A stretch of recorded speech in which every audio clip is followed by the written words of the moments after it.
Olá, amigos investidores. Hoje é 16 de janeiro de 2025. Vamos ao resumo do mercado. São 5h30 da tarde, o mercado fechou. Hoje foi um dia onde nós tivemos notícia da prévia do PIB, o IBCBR. Ele veio com uma leve alta de 0,1, 0,10. A previsão era uma queda de 0,1, o anterior foi 0,1. Vou mostrar para vocês aqui. No site da Infomoney, ele descreve que em novembro foi melhor do que o esperado, né? Tem alta de 0,10. A leitura ficou praticamente estável, ante o ganho de 0,09% de outubro, mas foi melhor do que a expectativa. Foi o quarto resultado seguido no azul, mas mostra perda de força depois de avanço de 0,3% em agosto e 0,7% em setembro. Os dados do IBCBR mostram ainda que, na comparação com o mesmo mês do ano anterior, o índice teve alta de 4,1% em setembro, enquanto no acumulado em 12 meses passou um avanço de 3,6%, segundo números observados. A leitura foi positiva em novembro, apesar de uma predominância de resultados negativos entre as atividades. A indústria registrou queda de 0,6% na produção, enquanto as vendas varejistas recuaram 0,4%, pior do que o esperado. E o volume de serviços, por sua vez, registrou retração de 0,9%, também um resultado pior do que a expectativa. Ou seja, aparentemente, né, segundo os dados, no último trimestre de 2024, o Brasil vem sofrendo uma desaceleração no ritmo da economia, né? Outra notícia que andou circulando, que eu falei, vou separar para poder comentar aqui no meu canal, é a questão fiscal, né? Vocês têm visto aí ruídos de dentro do governo falando que vão estar dentro da meta do arcabouço fiscal. Lembrando que a meta do arcabouço fiscal para esse ano, para o ano 2024, era zero ou até um déficit de 0,25% do PIB. É isso que o arcabouço permitia. E 0,25% do PIB corresponde a um déficit de 28,8 bilhões em 2024. O Haddad, o pessoal a Receita, o pessoal falou, olha, esse ano 2024 nós vamos fechar dentro da meta do arcabouço. Pois bem, eu entrei no site do Banco Central do Brasil e peguei os dados. Se vocês clicarem aqui, ó, texto, vou abrir só um para vocês verem. Aqui, ó, abriu aqui na página ao lado. Na abertura dessa página, você consegue ver qual foi o resultado. Então, esse resultado aqui, olha, como vocês viram, eu cliquei aqui, ó, nesse último, abaixo da onde está dezembro. Porém, ele corresponde a novembro. Vocês vão ver, o de dezembro ainda não saiu. Pelo menos não no site do Banco Central. Olha só para vocês verem, que eu abri ali. O setor público consolidado registrou déficit primário de 6,6 bilhões em novembro. Então, ou seja, se esse aqui é o último, dezembro ainda não saiu. Pois bem, eu peguei cada um desses dados aqui, olha, referentes ao ano de 2024, e fui fazer a somatória. Então, se eu somar, retirando dezembro, o superávit primário, na verdade, não é um superávit, é um déficit. Vou fazer aqui, ó, autossoma, para vocês verem, ó, autossoma. Nós temos hoje um déficit primário, ou seja, sem contar juros da dívida, de 63 bilhões. Então, se o arcabouço fiscal me permite, o governo, um déficit de 28, vou arredondar para ficar fácil a conta, de 30 bilhões, ou seja, em dezembro, precisa que venha um resultado no mínimo, para igualar 30 bilhões negativo, tem que vir um resultado de 33 bilhões de superávit primário no mês de dezembro. Impossível. Para mim, é bem impossível que isso tenha acontecido. Aí sim ficaria dentro dos 30 bilhões permitidos pelo arcabouço. Porém, vamos lá agora, se a gente considerar os juros nominais, quer dizer, os juros da dívida, nesse ano de 2024, no ano de 2024, o déficit nominal é de 917 bilhões, quase 1 trilhão, sem considerar dezembro. Por que eu estou mostrando isso daqui? Porque é muito interessante que dados são lançados nos veículos de notícia, em jornais, nas diversas mídias. Só que ninguém pega uma planilha para conferir os dados. Ninguém pega uma planilha. Só que eu não estou falando somente aqui da esquerda, não. A gente vê pessoas do lado da direita, né? O déficit foi tanto. Cara, pô, expõe os dados. Aí a pessoa que está do outro lado te ouvindo, ela não vai só te ouvir, ela vai ver os dados. Então, olha só para vocês verem aqui, olha, em novembro, que eu acabei de abrir aqui, ó, déficit primário de 6,6 bilhões. Vocês podem ver que, ó, tá aqui. Foi o que eu coloquei, eu não inventei dado. Então, esse negócio de que o Brasil vai fechar o ano 2024 dentro da meta estabelecida pelo arcabouço fiscal, segundo esses dados aqui, divulgados pelo Banco Central, ó, é mentira. Não vai fechar. Pelo que eu vi algumas notícias, o Flávio Dino, o STF, o pessoal lá, permitiu que alguns gastos extraordinários, fossem retirados do superávit primário. Ou seja, não considera como gasto, por ser fatores extraordinários, o que ajudaria a fechar a conta dentro do arcabouço fiscal. Se isso é correto ou não, eu não sei. Mas a questão é o seguinte, gasto é gasto. E se saiu o dinheiro, ele deveria ser contabilizado. Mas vamos para o fechamento de mercado. Hoje, o dólar fechou com uma leve alta, aliás, está fechando com uma leve alta de 0,65 a 6,06, chegou a bater aqui 6,01, mas voltou a subir e está em 6,06. Essa região que o dólar entrou pressão compradora é a região de suporte, olha, onde já foi testado uma vez, duas vezes, então entrou pressão compradora. No meu ponto de vista, não há por que o dólar cair no curto prazo. Provavelmente o dólar possa cair porque já está muito esticado. Então, pode ser que o dólar possa ser empurrado para baixo nos próximos dias, para poder encontrar um patamar um pouco mais baixo, porque ele chegou a bater 6,37. Né? Então, é uma correção saudável para talvez ganhar força para voltar a subir nas próximas semanas. Eu não aposto contra o dólar enquanto o governo não fizer uma mudança em questão fiscal, na questão macroeconômica do nosso país, na questão de insegurança jurídica, fiscal, que o nosso país está passando nesse momento, juros. Então, não dá para apostar contra o dólar.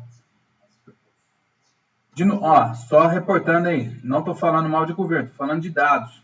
Dados contra dados, né? Contra fatos, não argumentos. Então, tá tudo aí. Se bem que, né? Vamos lá. O mini índice fechou com uma queda de 1,07 a 122.160. Aliás, está fechando. Deixa eu pôr aqui no gráfico semanal. Eu ainda vejo, no curto e médio prazo, o índice é para baixo.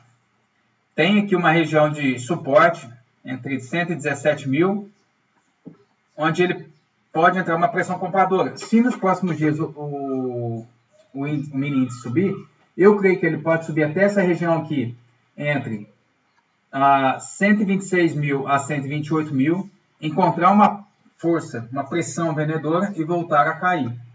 É o que eu considero, graficamente. O Ibov está fechando com uma queda de 1,10, chegou a parar aqui nessa região de suporte, na faixa de 118 mil, onde encontrou pressão compradora.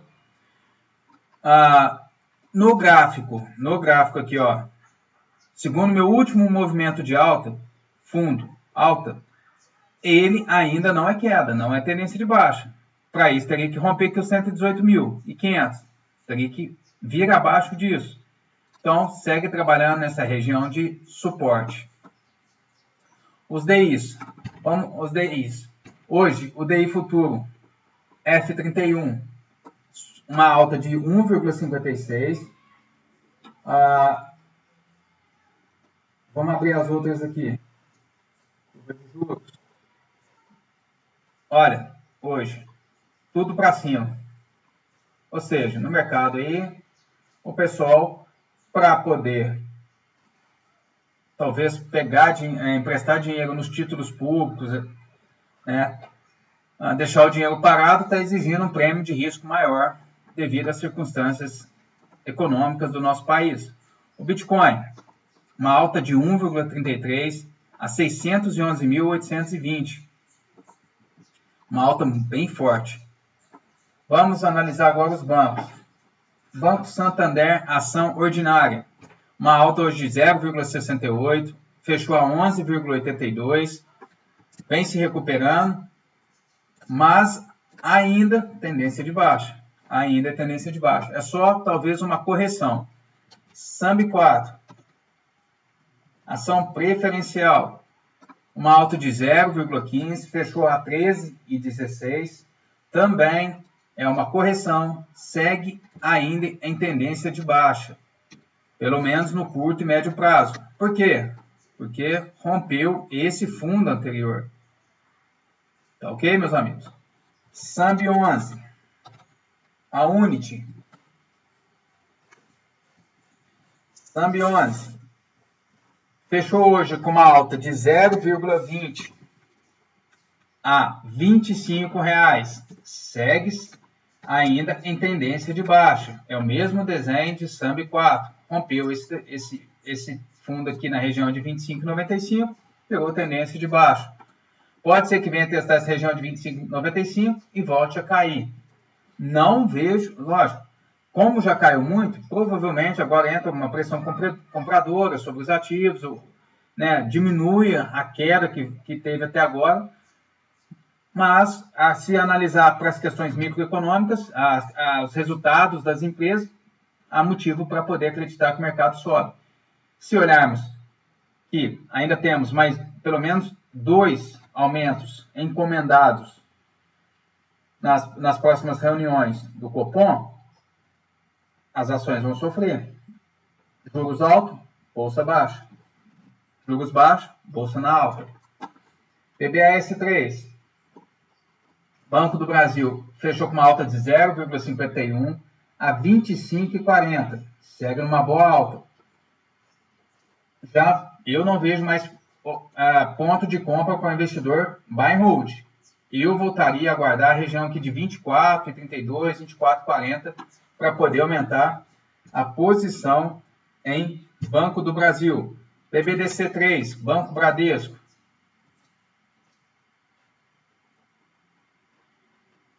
Fechou hoje com uma queda de 0,92 a 10,81. Uma queda de 1%.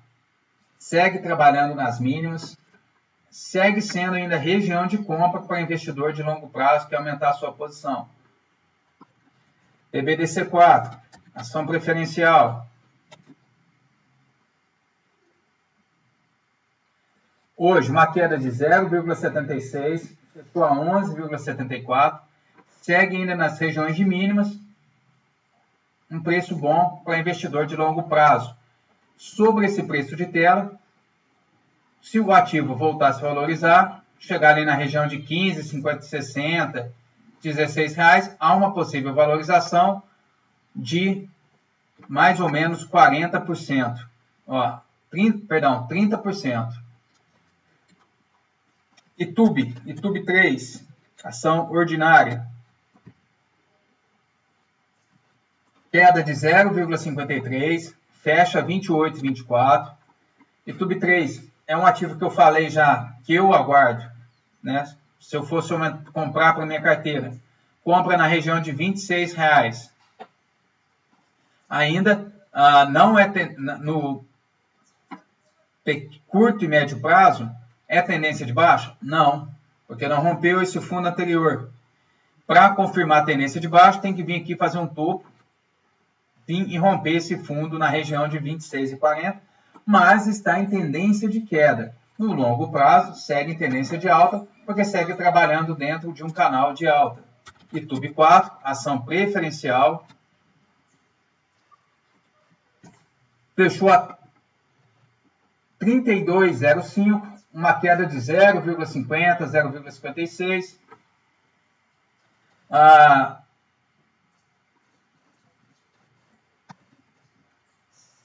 Também, mesmo O YouTube 4, ele já fez um fundo abaixo do fundo anterior.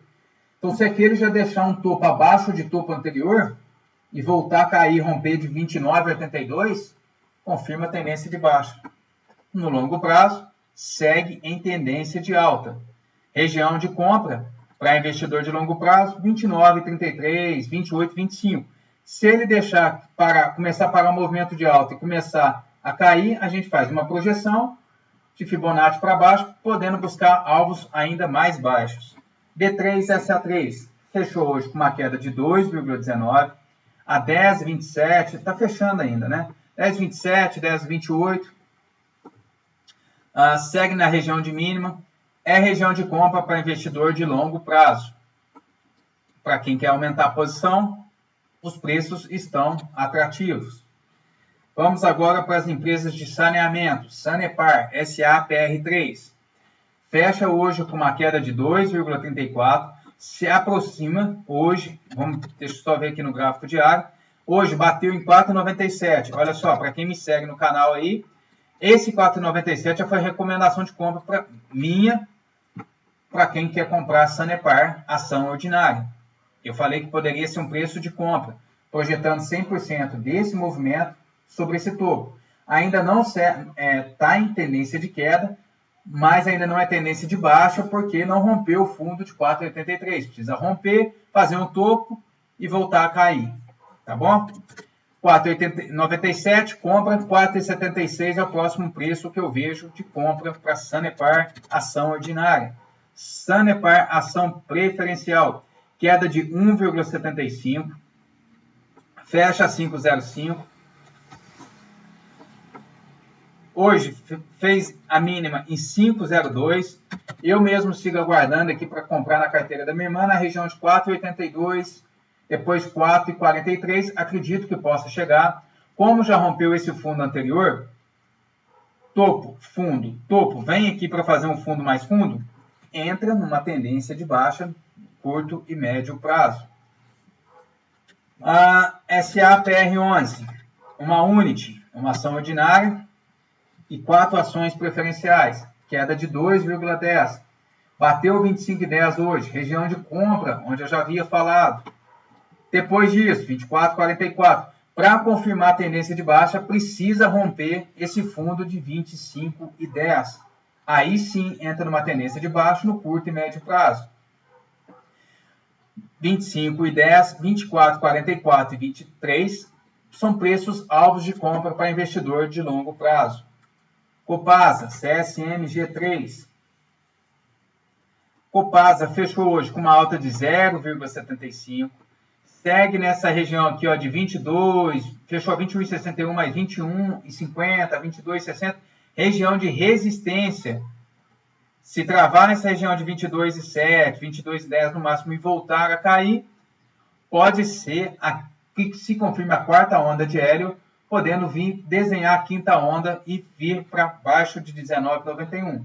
Siga aguardando 19,91 e na região aqui 19,15 para aumentar a posição em Copasa. Copel 3, fecha hoje com 2,06 de queda a 8,8, 8,08. Está nas mínimas do canal de alta, região de suporte. Compra para Copel, região de 7,72. Copel está em tendência de queda? Ela está em queda, mas não entrou ainda na tendência de queda, porque precisa romper o fundo de 7,72, aqui 7,75, e voltar a fazer uma correção, fundo abaixo de fundo, topo abaixo de topo, confirma tendência de baixa. CPLE 6,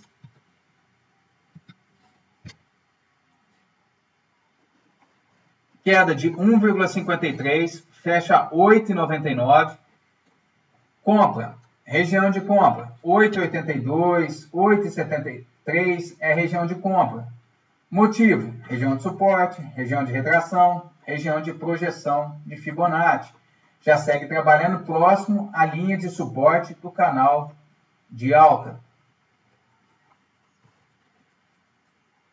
Taesa, agora Taesa, ação ordinária, fecha em queda de 0,37 a 10,75. sobre o topo, já é um desconto de 10%. Porém, olha só, o ativo entrou em leilão, mas vai fechar próximo a isso.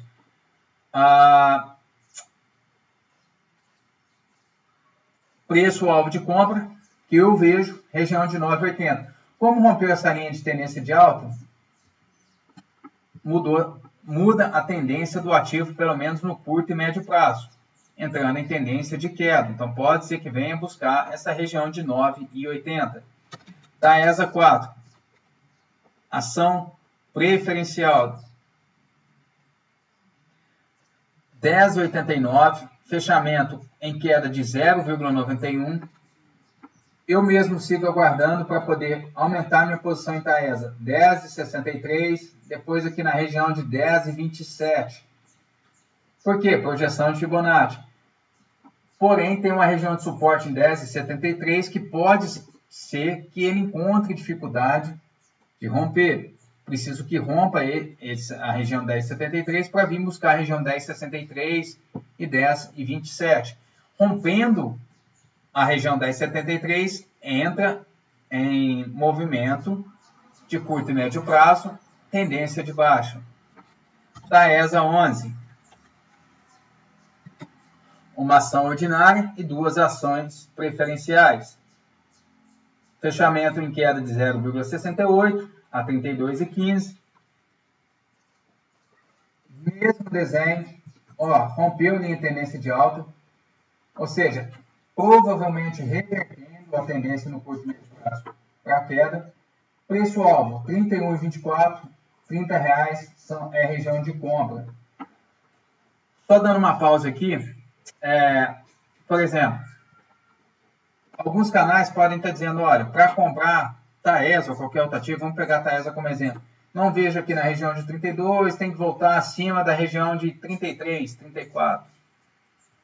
Cara, você compra acima de 33, 34, 35, só porque se o movimento faz isso aqui, vamos supor que ele trava aqui, volta a subir, o movimento cai, e o movimento volta a subir. Aí alguns analistas de mercado falam, agora Taesa entrou em tendência de compra.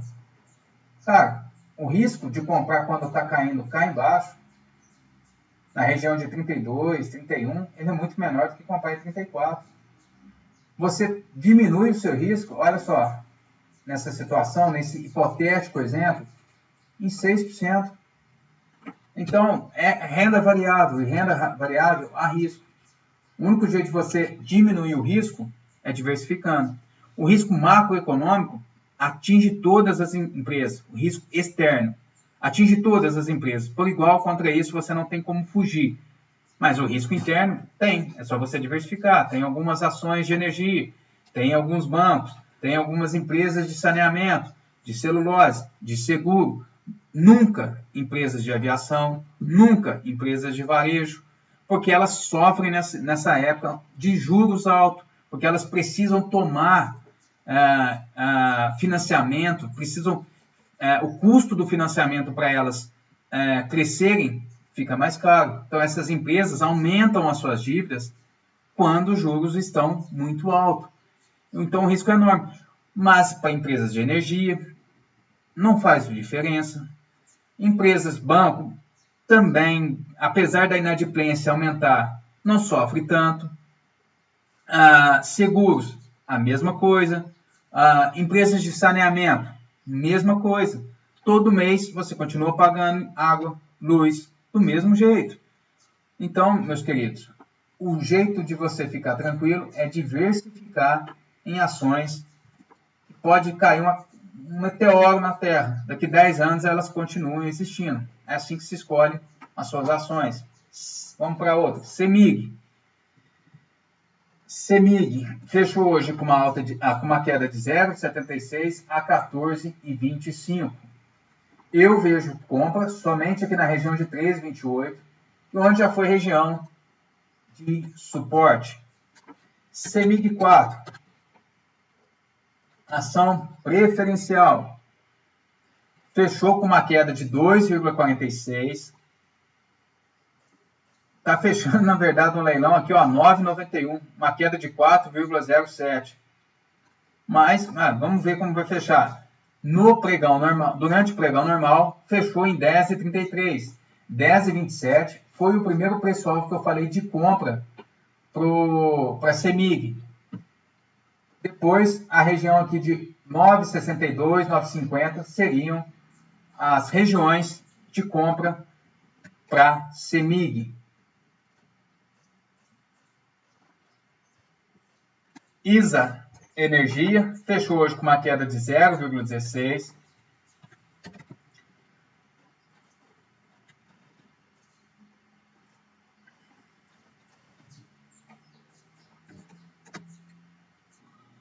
Portanto, a ISA Energia, região de compra que eu vejo é aqui na região de 30,87. Eu aguardaria voltar nessa região para poder comprar. ISA E3, ISA E4, ISA Energia, mudou o nome, né? Eu ainda falo ISA CETEP. Região de compra seria aqui na região de 21,67, 21,16, região de compra para investidor de longo prazo, não de curto prazo, não para day trade, não para swing trade. Seria aqui próximo a 21,69. Por quê? Olha, retração de Fibonacci, onde já foi região de resistência 1, 2, 3, região de suporte, ponto forte. Ok, meus amigos? Engie. Segue fechando com uma queda de 0,08 a 35,42. Está em leilão aqui, ó, 35,19. Porém, como eu estou fazendo antes, vou passar para vocês o preço de fechamento antes do leilão. Região de compra segue sendo 34,68. Depois, ali embaixo, na região de 31,88, 31,62. No longo prazo, tendência de alta. No curto prazo, já é tendência de baixo, porque já rompeu o fundo anterior.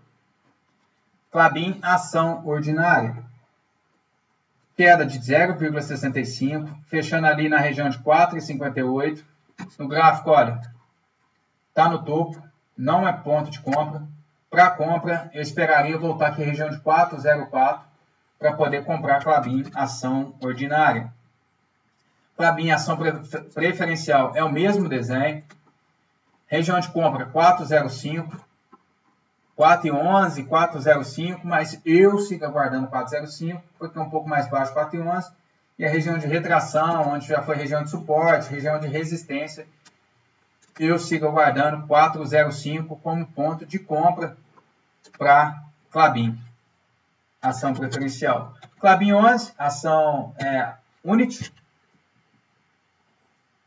onde eu tenho uma ação ordinária 4 preferencial, segue fechando com uma queda de 0,60 a 21,49. Já rompeu 21,59, onde eu falei que poderia ser região de compra. Está muito no topo. Está um pouco sim.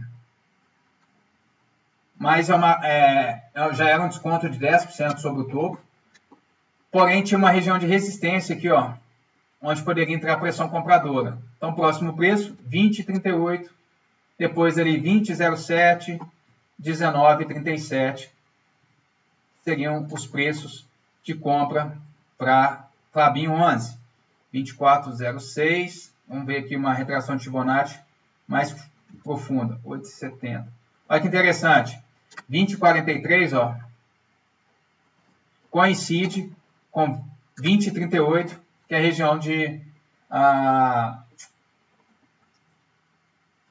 região de projeção de Fibonacci. Então, 20,43, 20,38, região de compra. Vou até tirar a outra retração de Fibonacci. Vamos ficar com a mais longa. Quanto mais longo, melhor.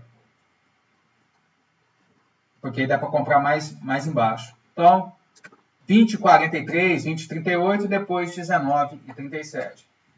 Meu nome é Paulo, sou analista CNPq. Não se esqueçam de inscrever, deixar o like, comentar. Se quer que eu analise alguma empresa, só falar. Sou analista desde dezembro de 2023. Um abraço, fiquem com Deus, até mais.